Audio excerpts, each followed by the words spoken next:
साक्षी रखी माता सरस्वती को साक्षी रखी मु शपथ करुछि जे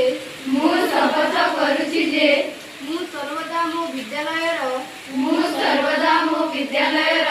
नियम श्रृंखला एवं मर्यादा को अक्षुण्ण रखिबी मो उपरे न्यस्त होइतिबा कर्तव्य को मु संपूर्ण निष्ठा सचेतता एवं दायित्वबोध सहित पालन करिबी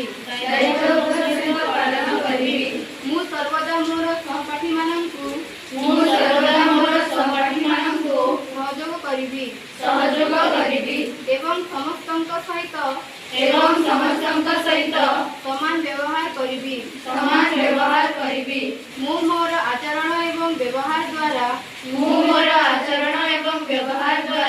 अन्य माननक पई एक आदर्श हेबाकु चेष्टा करिबी मोर विद्यालय समाज एवं देशर उन्नति पई मु सर्वदा निरंतर कार्य करिबी